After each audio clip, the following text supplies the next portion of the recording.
So I have to give a disclaimer. I got asked to do a workshop for the convention, something I've never done personally myself.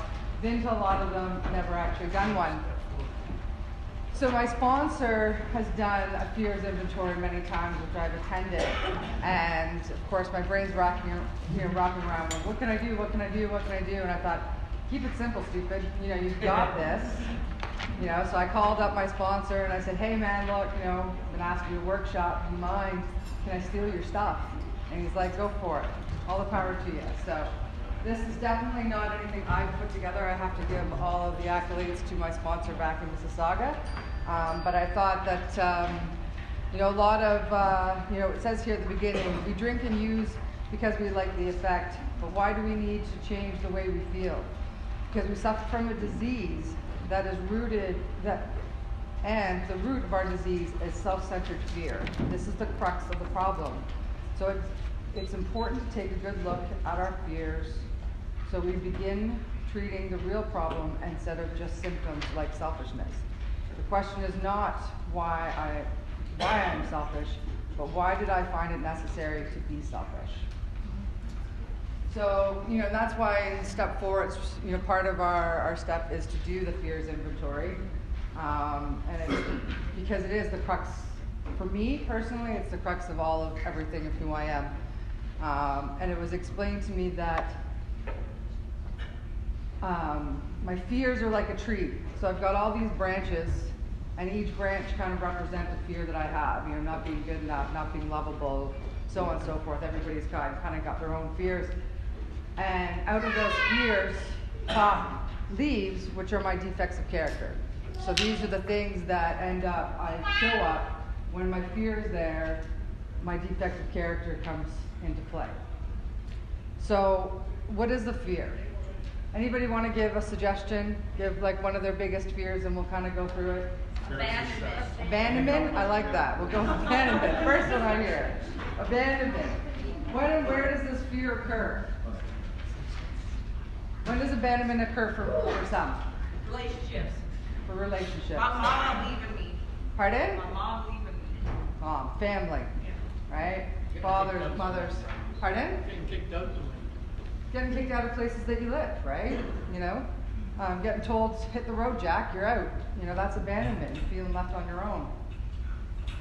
When I'm in this state of fear, how am I affected?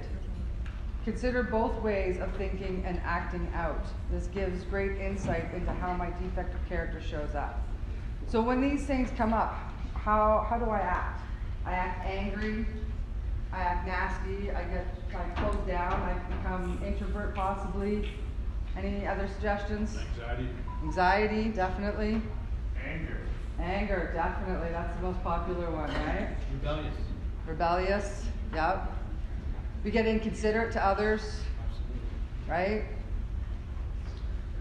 And what do I think I get by acting this way? Control. Pardon? Control. Control, yep. Pity. Pardon? Yep. Revenge. Yeah, vengeful. And how are these fears driven thoughts and actions affect others? So when we act like this, how do other people act around us? You don't want to be around, right? You get alienated. Yeah. How else? Like when we get angry, how do people react? Yeah.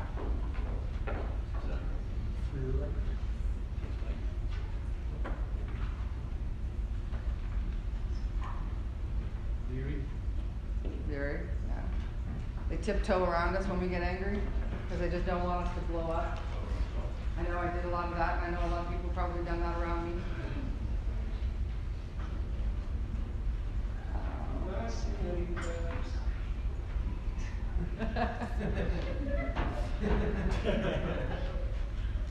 What is the result?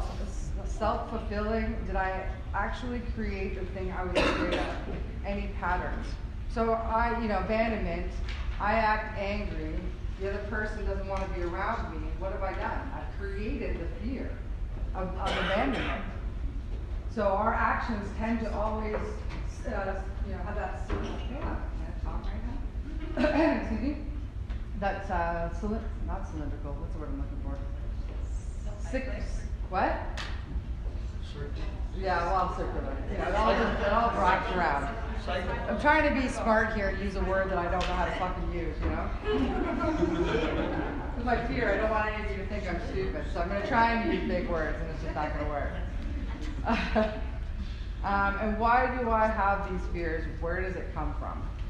Right? So abandonment comes from losing people in the past and so on, and so then we're always worried that other people will abandon us.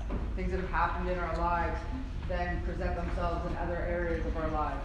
And a lot of the times, because of that action that happened originally a long time ago, we've learned how these coping mechanisms to deal with that fear.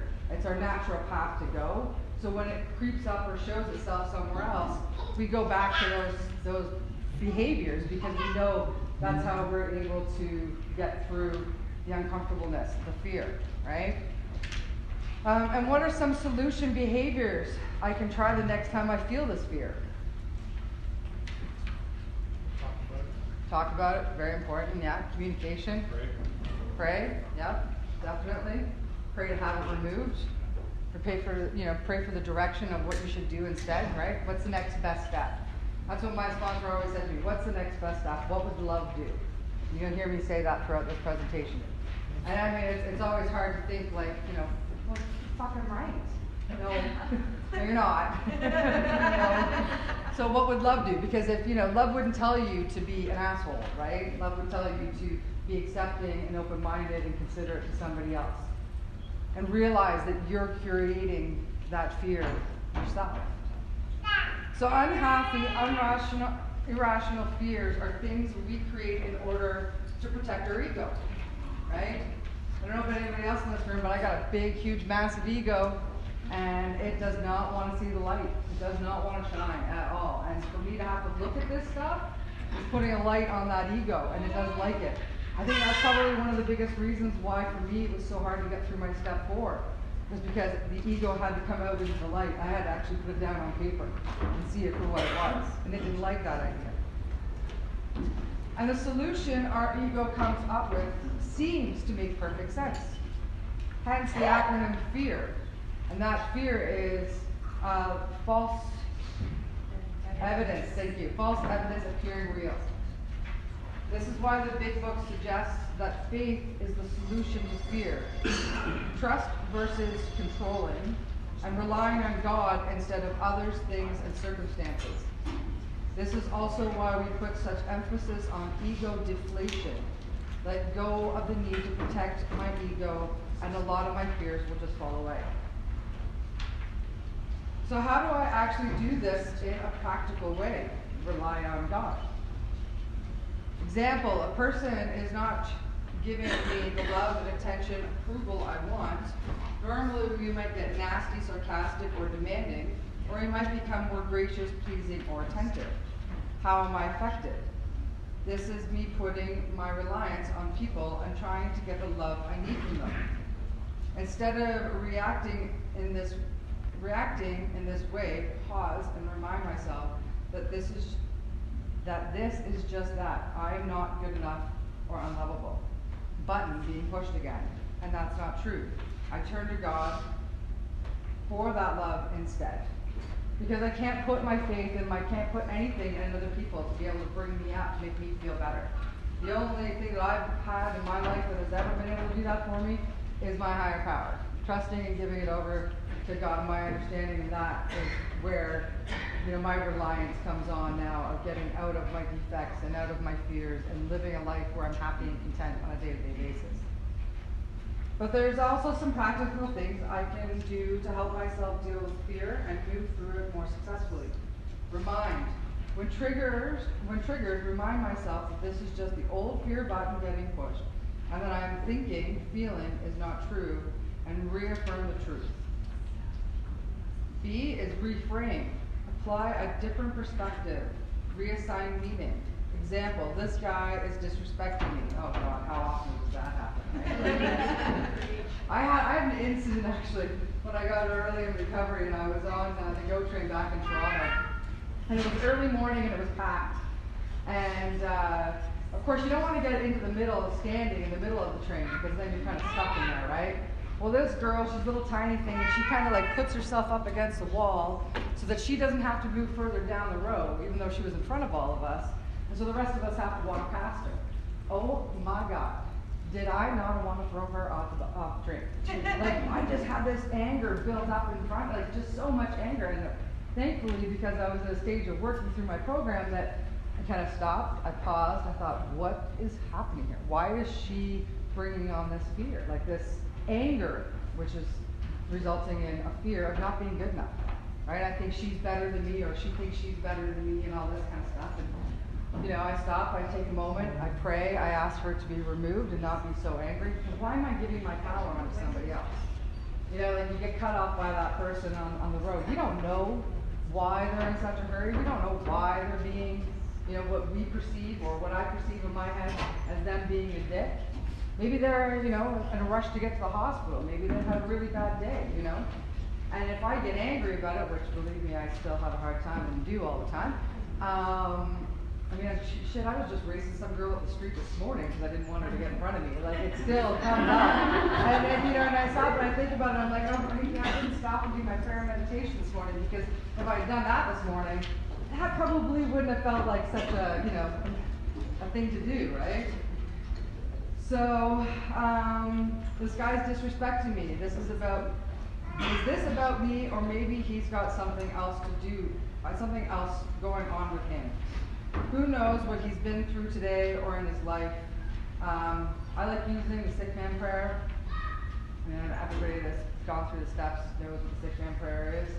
Or she hasn't called me back. Doesn't she care about me? Or maybe she's just busy and not used to talking so often, and I need to change my expectations. Like, that's a big one for me. I have so much expectation. I've like come to the point where it's like, my expectation's so high that I just say, you know what, if I'm going to do it, if I want it done right, I'm just going to do it myself. Well, I'm letting go of that, slowly but surely letting go of that, and just let God, it's going to be His way. Like, me having the control over all of it, it's just not working, and it creates a lot of anxiety and anger, and it's not good. So recreate, ask ourselves, what do I want to create here? Recreate our reality. Think nasty thoughts and create nasty. Think loving thoughts and create love. We are all creators of our reality. Understanding this is the golden key. Creating the key to freedom and happiness. Oh, whoops. Postcard here, sorry. I went from 3 pages to trying to do it one, and I don't know why, photograph or whatever. For some reason it's going to be upside down, I don't know why. Look at all our fears. Could we just have a talking point? I don't know. Oh good, my lunch is here. The girls at the restaurant were like, do you mind if I eat while you're doing your seminar? I said, do you mind if I eat while I'm doing my seminar? Looking at all our fears is about breaking old patterns that do not serve us. By learning to spot and correct our fears based on thinking, we can improve our relationships with ourselves, others, and the world around us. What we are talking about is changing mental habits. It's difficult, yes, but like any habit, stick with it and eventually it will shift. So doing the work is in a sense, means spot and correct, and spot and correct, and spot and correct. This is essential of step 10.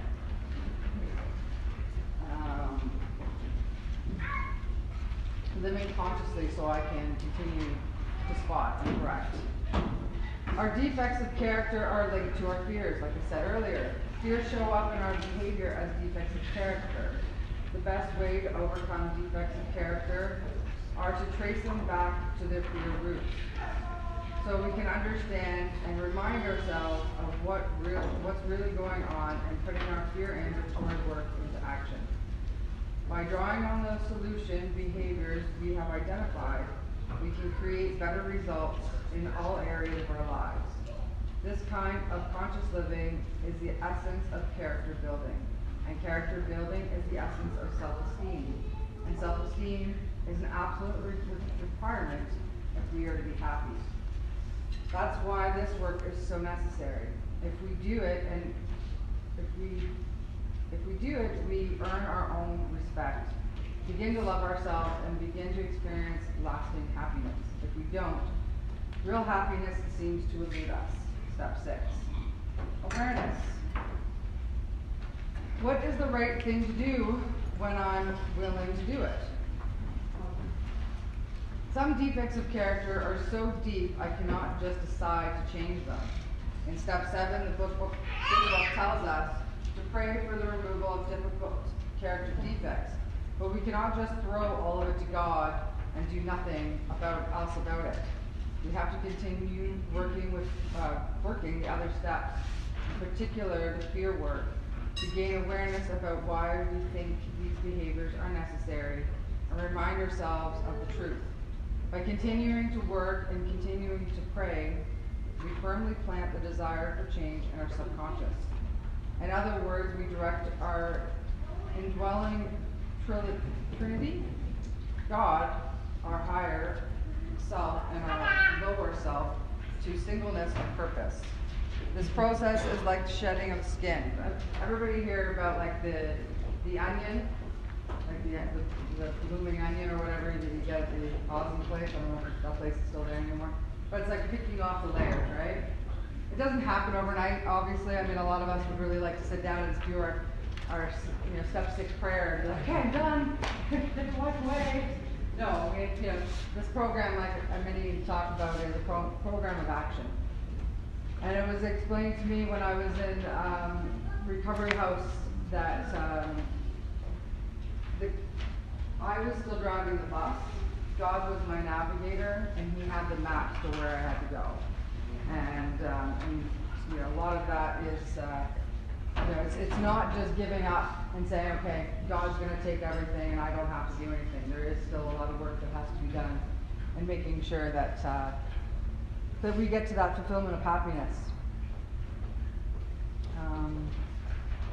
Keep it up, and in time we will find it doesn't. We just don't need those behaviors anymore, and they will fall away. But sometimes it can take a long time. The trick here is to be patient and with the challenges that take time, and be gentle with yourself in the process. Be aware this kind of impatience takes a lot of people out. I mean, I don't know what your experience is, but for me, I've seen people who come in and it's like they want that magic pill, right? They just want to come in, they want to quickly go through, get that magic pill, and then just disappear and not have to do this ever again.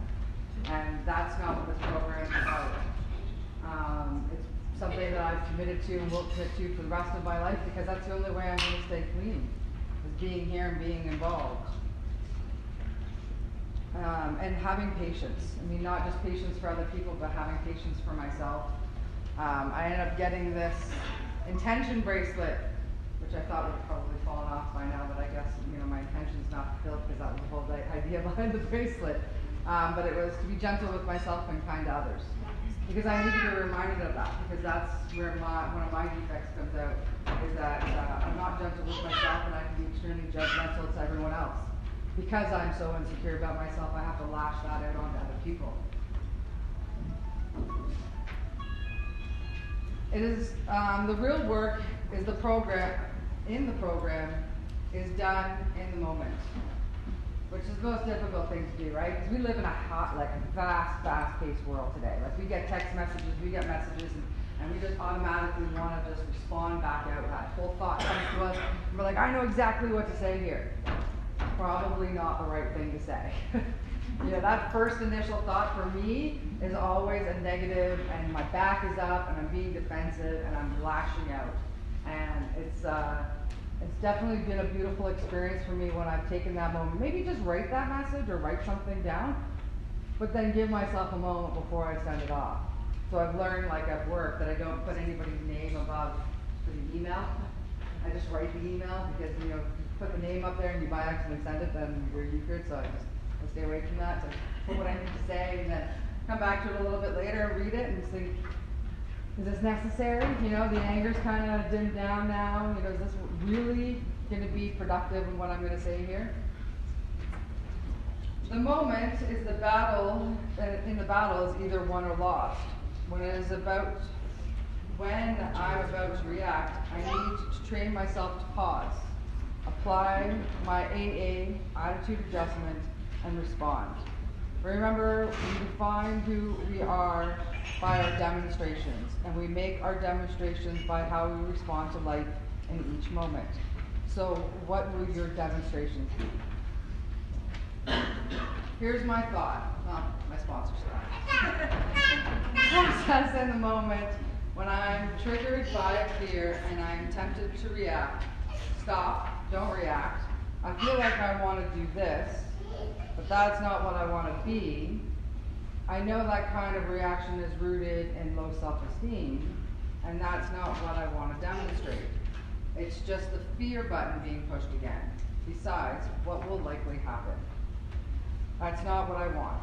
Do I really want to be in a situation? Do I really want to create how I feel by how do I do that? What would love do? Anybody have any questions, thoughts? Anybody want to drop in anything here? So that I'm not taking over the whole. Anybody want to talk about their fears, how they've overcome their fears, how they've processed the fears they still have going on? Fear of not wanting to speak up and anybody hearing your fear. So nobody's got fear in the room. That's awesome. We're a really good bunch here. Just go out into the world. There's no fear. Yes. Sorry, what was that? You're awesome. It worked. Yeah, I'm trying to deflate my ego. No, deflate. But thank you. Where's my other? Either they're all gone or they're floating around. Robbie, was there any of these left? I can send you an electronic version if you want. Or that, he doesn't need it, it's got no fear.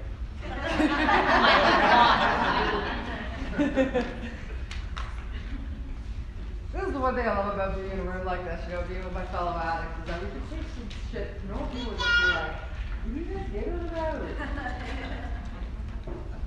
Just gotta be one of us to understand. Common manifestations of fear and defective ways of being that we all have and need to look at. My story. Oh my God. Does anybody know how to tell themselves stories? Should we not just create the most dramatic scene ever? So I just moved recently, right? So I moved January. I guess it's not that recent anymore. It's almost come up on a year. But I was going through my jewelry a couple of months ago, just kind of trying to organize, being a little OCD. And I had this Pandora bracelet, and I couldn't find the Pandora bracelet.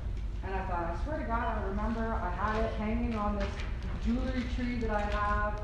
And I know the girls, when they came, I was fortunate enough through my work with moving me that I had movers come in and pack up all my stuff. And so they wrapped all this paper around it. And when I went to go find the bracelet, I couldn't find it. So where does my brain automatically go? Those fuckers, they stole my bracelet. Bitches. I know they stole it. I'm just going to call them and I'm going to be like all up in their face. And all of a sudden, like a ton of bricks hit me. Like, whoa, hold on a second here. Who do you think you are? I mean, I took the paper off of the tree. Who's to say that maybe I didn't pull the bracelet off of one of the branches when I was taking all the paper off? Maybe I chucked it. Maybe I put it somewhere else. Maybe I lost it. Well, I thank God that I was able to stop back and think like that, because 2 months later I found the bracelet. And it was somewhere where I had gone and hid it, right? So I'm very good at making up these stories, why people are out to hurt me, why people are talking about, they're talking about me behind my back. That they're saying nasty things, or I'm not good enough, right? Anybody have any experiences of their own stories that they, I'll share. Okay. I'm Cass. I'm an addict. Hi, Cass. My fear of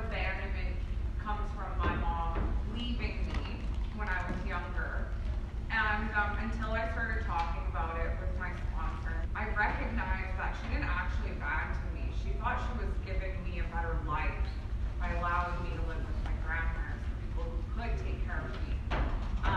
And so that fear was a story that I had told myself about, oh, my mom didn't love me, she didn't want me. Now nobody's gonna want me because if the person who birthed me doesn't want me, like I'm not good enough for anyone else. But you know, after talking about it with my sponsor, I recognized that she was doing the best she could with what she had at the time. And so, you know, that fear has started to, it's still there, but.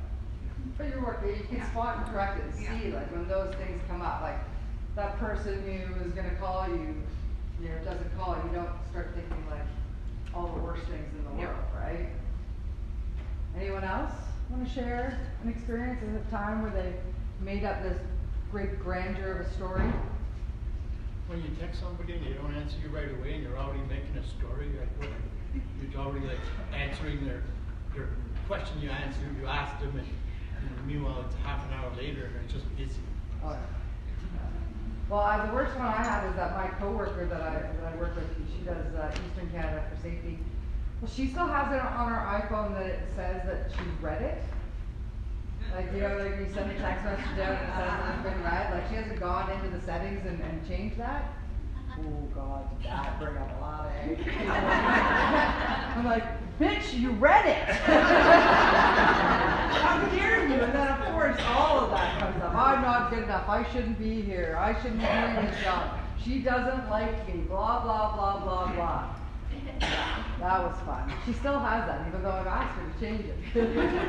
So I realize it's my shit that I've got to work on. She doesn't have to change anything. Everything's cool in her world, right? Like, it's me that's got to fix it. Anyone else? I wouldn't make a very good fortune teller because I'm always wrong when I do that to myself, right? I'm always wrong, so I wouldn't make any money. I'll just stick to what I'm doing. But for, you know what, people who tell fortune, believe me, I've gone to them. They make their money regardless if they're right or wrong. We'd all be great fortune tellers because we know how to tell stories. Could write a book. Yeah. Any other examples? Nobody can think of a time where they've like really kind of gotten all stuck in a rut on something. Hi, I'm Diana, addict. Hi, Diana. So I've always had this huge fear of rejection, so that kept coming up and coming up, and because of that, I wouldn't get close enough to people to actually start developing a close personal relationship. I would hold them at arm's length. I wouldn't let anybody in, and then start isolating and thinking that they already did not like me, and I continued to build up that rejection for months, years, whatever. Eventually turned into resentment and it just got worse and worse. Even now, I can notice when I'm starting to build up that fear of rejection, I start holding people at arm's length. I'm gonna do that now. It's still difficult, but I always have those stories built up that, okay, well, they're gonna reject me anyway, I might as well hold them at arm's length. I don't want them to come into my personal life, I don't want them to speak about me, and then, So any of those individuals that got ended on your resentment list, did you end up going and doing any amends with them afterwards? yeah, and then I spewing out all this stuff, and they're like, really, that didn't mean anything to me. What the hell are you talking about? So I had this huge story built up. I thought that it was gonna go bad. I thought people were gonna be upset at me. I had this whole thing, and I told them, they're like, oh, well, I forgot about that like a month later. Why are you bringing this up now? And I literally felt like I had a But I mean, the thing is we've come by it naturally, right? Like it's just been something that we've designed in our world when we were addicts, and that's the being gentle with each other, right? Or the fact that it is what it is, and thankfully that that whole story that we tell ourselves isn't actually true, because it would be really bad if it was. Like, I think I'd be a lot more resentful if the story that I made up ended up becoming a true story. So stories are the things that we tell ourselves, events that come to pass. When the process is fear-based, the resulting story can destroy our confidence peace of mind, and our trust in people around us. That story, what story do I tell myself about others are thinking about me, or about what happening right now I'm just judging negatively and creating fear around? What story have I told myself about myself, my upbringing, my relationship, my body, my current state of affair, the world, right? I mean, we can all, I think everybody can probably find somewhere in there that, you know, there's a story that they told themselves. I mean, thankfully someone was nice enough to share her experience with her upbringing. You know, we've done it in relationships. You know, relationships with anybody. I'm not talking about just, you know, romantic relationships. I'm talking about, you know, coworkers or, you know, family members or so on. And awareness. How do I know what I'm thinking right now is true? Is the story I'm telling myself, is it a story I'm telling myself, or is it really true? My act, way of thinking. My act is a set of default behaviors that I tend to react to life with. They are automatic. Practice? Am I reading that right? Yep. All right, so it just doesn't make much sense. Practice way of thinking, and being that our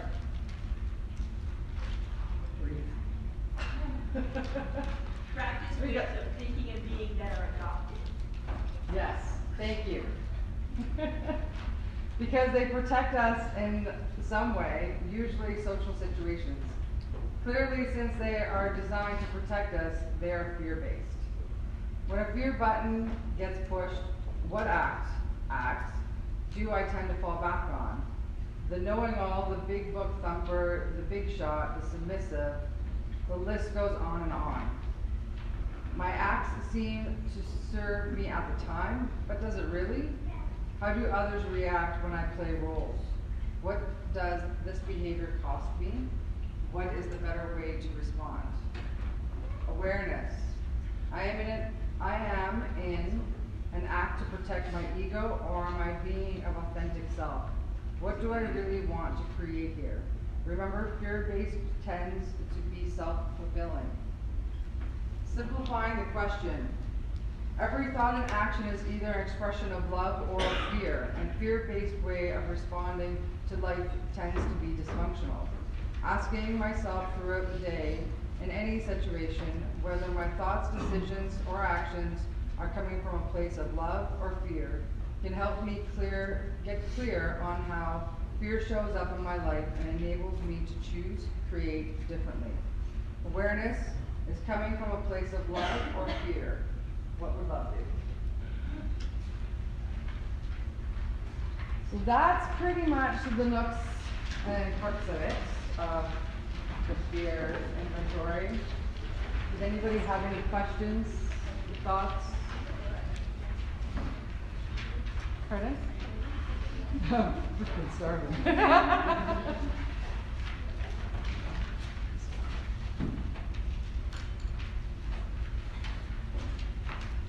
No, there's no. Anybody have any suggestions on how they deal with their fears outside of praying? Meditation, yeah. Self-care. Self-care, definitely. Yeah. Pardon? Facing them, definitely. Well, I mean, like, I have to say, I had a massive fear. I've never spoke in front of a crowd like this. I had a massive fear of doing this. And it was my birthday a couple of weeks ago. My cousin decided to take me to a karaoke bar. Well, I'll tell you, I've never sung sober at a karaoke bar. So that was ticking off one box. But I thought, you know what, let's overcome this fear. Let's face it, right? So that I'll get up and I'll sing. I feel really sorry for all the people who had to listen to me. But it was good because after doing that, like, I literally felt a little bit more at ease coming here and speaking with all of you guys, you know? And that's the big thing, is facing it, right? If I just constantly run away from it, if I don't want to spot and correct, if I don't want to look at it, how am I ever going to change, and how am I going to end up being happy? Because ultimately what I'm here for is to be happy, joyous, and free. That's what everybody told me when I came into these rooms, and that's what I'm looking for, right? You have fear, there's falling on you.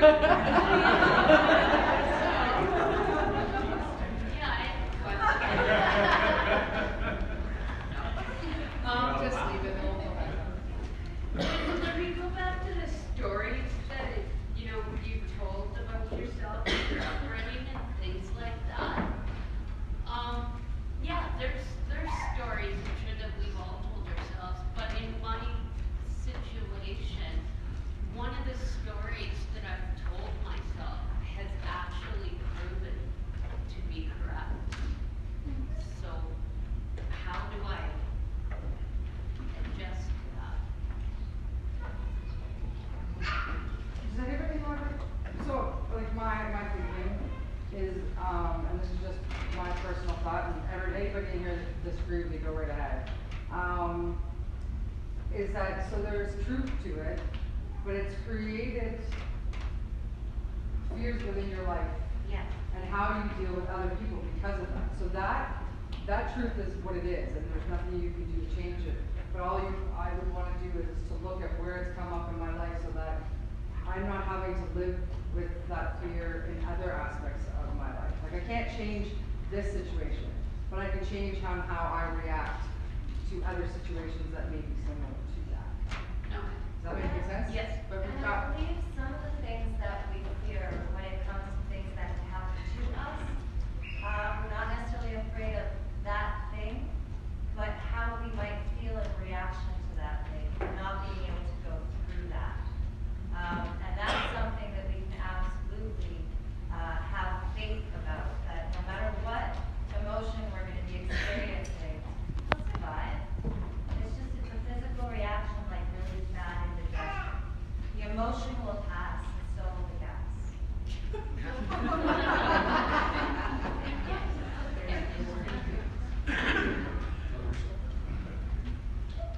anyone else?